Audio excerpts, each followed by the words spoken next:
Oh, good morning mga kababayan, mga idol, mga kaibigan. At tayo po dito pa sa may San Fernando, Pampanga. Suportahan po nyo ang tindahan ni ate dito sa may tapat po ng tulay ng San Fernando. Pumasok kayo ng lotohan. Andito po masarap na ulam at murang pagkain.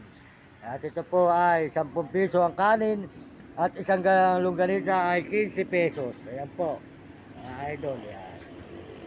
Nakita naman po ninyo, may sinangag si ating masarap. Yan. The best control ang sinangag ni ate po mga kawayan, si ate ang may ng tindahan. Pakisuportahan nyo. Wala hindi mo ata pinanonood eh. Ang dami mo ng video rito. Wala akong cellphone. Sus Marione. May tindahan ka, wala kang cellphone. Ano ba naman yun? Yan. Yan po mga kababayan, mga idol. Maraming salamat sa lahat po nagme-message at mga nag-subscribe sa ating channel.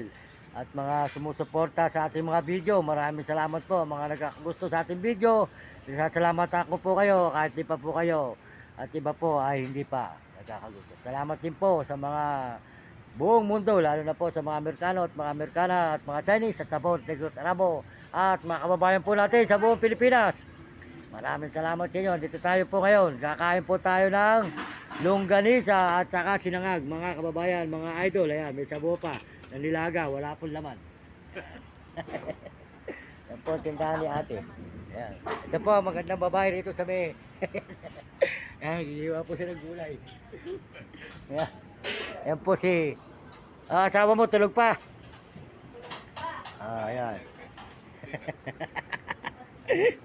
Ayan. Okay na po. Good morning, magandang umaga. At salamat sa Panginoon Diyos. Papasalamat po tayo sa Panginoon. At ngayon po ay araw na naman po ng Martes. Martes Ayan. na naman. Hiwain mo at diyan ko tatapusin sa iyo. Para maganda may hiwang gulay. Ayan. Po, naghiwa po siya ng gulay. Ayan. Para po nyo nakita si Alma Moreno. Ayan. Yan tayo. Ayan. O kaya kundi po ay si Vilma Santos.